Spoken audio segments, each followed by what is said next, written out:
Hello friend. पिछले video में हमने इन्फोसिस की कहानी देखी थी। आज इस वीडियो में हम विप्रो की यहाँ पे जो कहानी है वो यहाँ पे देखेंगे। उससे पहले अगर आप हमारे चैनल पे नए बने हैं प्लीज चैनल को सब्सक्राइब कर लें, साथ ही जो बेल नोटिफिकेशन है उसको यहाँ पे ऑन कर लें। इससे क्या होगा, आपको प्रॉपर नोटिफिकेशन मिलती रहेगी। ये जो वीडियो है ओनली फॉर एजुकेशनल पर्पज से है, ना कि कोई यहाँ पे इन्वेस्टमेंट पर्पज से।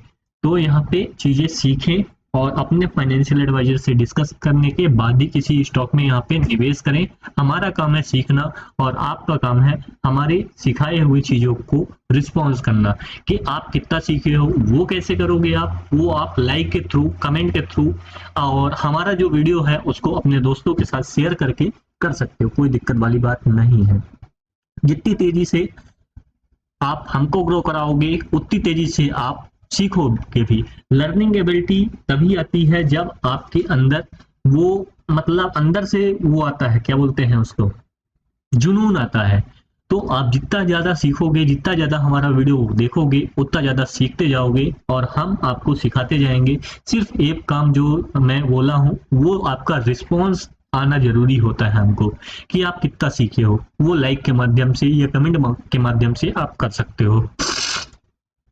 अगर हम यहाँ पे बात करें मार्केट कैप, यहाँ पे विप्रो का अगर देखोगे 2,17,000 करोड़ के आसपास है। करंट प्राइस यहाँ पे 396 करोड़ के आसपास है। हाई विप्रो का यहाँ पे 1 ईयर का 444 है और लो 352 है। सॉरी, यानी 100 रुपए का यहाँ पे मोमेंटम विप्रो में इनके हाई और लो के बीच में है। प्राइस टू अर्निंग रेशियो की अगर बात करें यहाँ पे तो 18.7 के आसपास चल रहा है। इन्फोसिस का इससे ज्यादा था। बुक वैल्यू यहाँ पे विप्रो की 126 के आसपास है। यहाँ पे डिविडेंड यील्ड विप्रो बहुत ज्यादा डिविडेंड नहीं देता, तो ये हाई ग्रोथ स्टॉक की कैटेगरी में आता है।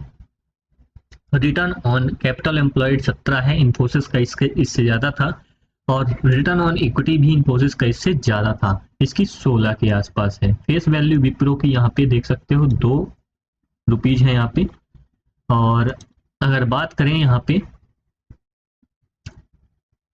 सेक्टर में अपने कौन सी पोजीशन पे है विप्रो, तो यहाँ पे देखोगे आप कि अपने सेक्टर में विप्रो चौथे पोजीशन पे है। इससे ऊपर एचसीएल टेक है मार्केट कैप वाइज, और इससे नीचे एलटीआई माइंडट्री है।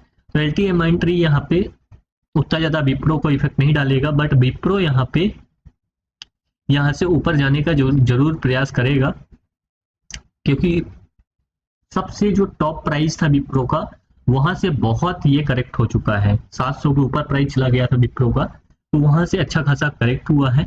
तो सेक्टर में चौथे पोजीशन पे है। और अगर इसका क्वार्टरली रिजल्ट देखोगे तो क्या यहाँ पे इन्फोसिस जैसे हालात हैं, कंटिन्यूसली बिजनेस ग्रोइंग है। 23,000 करोड़, 22,000 करोड़, 22,500। तो यहाँ पे इन्फोसिस जैसे तो हालात उतने अच्छे नहीं दिखाई देते, क्योंकि यहाँ पे बिजनेस में थोड़ा सा डेंट दिखाई पड़ रहा है। अगर आप देखोगे तो अगर पिछले साल से कंपेयर करो तो बिजनेस में कोई भी इंप्रूवमेंट नहीं है। पिछले क्वार्टर से कंपेयर करो तो बिजनेस डाउन ही हुआ है।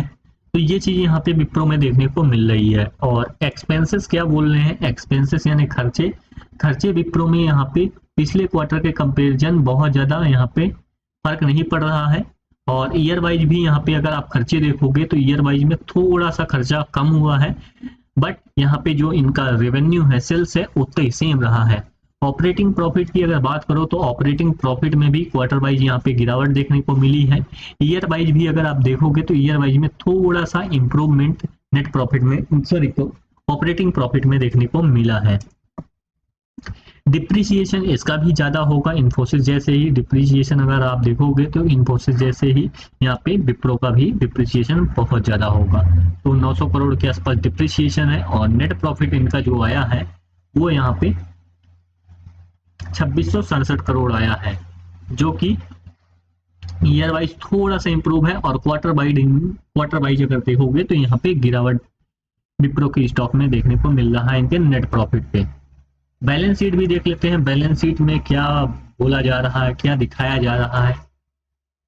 क्या इंडिकेशन है बैलेंस शीट में? बैलेंस शीट में अगर रेवेन्यू देखोगे तो रेवेन्यू तो सॉरी रिजर्व तो यहाँ पे थोड़ा सा ईयर वाइज अगर आप देखोगे तो रिजर्व में कमी आई है। ये रिजर्व में कमी क्यों आई है वो चीज भी हम यहाँ पे देखेंगे। बोरोइंग यहाँ पे क्या हुई है, कॉन्स्टेंट थी ऑलमोस्ट 17,800 करोड़ के आसपास, 900 करोड़ के आसपास। फिक्स एसेट में यहाँ पे फिक्स एसेट में भी ईयर वाइज यहाँ पे कमी देखने को मिली है। क्या CWIP capital work in process में गया है पैसा?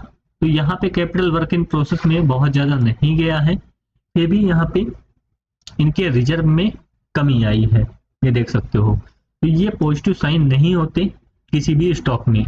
अब यहाँ पे इनके शेयर होल्डिंग पैटर्न की बात कर लेते हैं। तो यहाँ पे अगर आप देखोगे तो प्रमोटर के पास जो होल्डिंग है वो प्रमोटर के पास होल्डिंग पहले 74% थी, अभी यहाँ पे 73% के आसपास है। FII की होल्डिंग यहाँ पे कम हुई है कंटिन्यूअसली। DII की होल्डिंग यहाँ पे इंक्रीज हुई है और पब्लिक की होल्डिंग भी थोड़ा सा यहाँ पे इंक्रीज हुई है क्योंकि FII बेचे हैं अच्छा दबा के। तो ये चीजें हैं, तो थोड़ा सा नेगेटिव पॉइंट है विप्रो कंपेयर टू इन्फोसिस। अगर बात करें यहाँ पे किस लेवल पे ये स्टॉक चल रहा है, तो अगर आप देखोगे थोड़ा सा ट्रेंड लाइन को हम लगाते हैं, हॉरिजॉन्टल लाइन,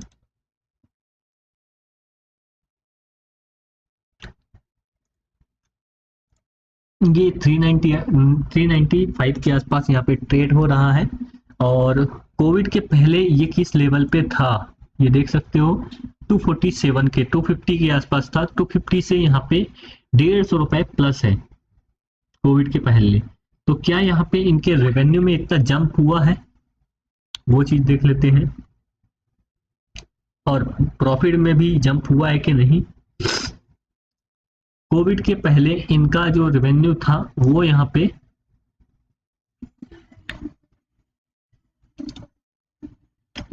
61,000 करोड़ था, अभी 91,000 करोड़ है, यानी रेवेन्यू में जंप हुआ है, ऑपरेटिंग प्रॉफिट में भी जंप हुआ है। बट नेट प्रॉफिट कितना बढ़ा है, 10,000 करोड़ से 11,000 करोड़ हुआ है। तो नेट प्रॉफिट में बहुत ज्यादा जंप देखने को नहीं मिला है, बट यहाँ पे शेयर प्राइस में बहुत ज्यादा जंप देखने को मिला है। तो अगर ये जो जोन है हमको तो रिवर्स है, मतलब पोल एंड फ्लैग का फॉर्मेशन बनता हुआ दिख रहा है, आपको दिख रहा कि नहीं, ये रिवर्स पोल हो गया और ये इसका क्या हो गया, फ्लैग हो गया। और अगर इसको ब्रेक करता है तो यहाँ पे ये नीचे की ओर आता हुआ मेरे को विप्रो दिखाई पड़ेगा। और अगर नहीं आता तो ये जो जोन है, जो ये वाला जोन है, ये जोन के अंदर ही ट्रेड होता हुआ भी दिखाई पड़ रहा है। ये जो जोन का बेस बना है सबसे नीचे 360, ये एक सपोर्ट के तौर पे काम करेगा विप्रो में। और अपसाइड जो है ये 444 का जो 1 ईयर का अपसाइड है, ये अगर ब्रेक करता है तो विप्रो में अपसाइड मोमेंटम पॉसिबिलिटी चालू हो जाएगी। बट ये जो जोन है, जोन में ट्रेड करता है, बहुत टाइम तक भी कर सकता है, तो जोन में आप मजे ले सकते हो, कोई दिक्कत वाली बात नहीं है। ये जो वीडियो है ओनली फॉर एजुकेशनल पर्पज से बनाया गया है, ना कि कोई इन्वेस्टमेंट पर्पज से। मैं पहले भी कई बार डिस्कस कर चुका हूँ इस चीज के बारे में। तो आपको सिर्फ चीजें सीखना है और अपना रिस्पॉन्स प्रोवाइड करना है। मिलते हैं नेक्स्ट वीडियो में।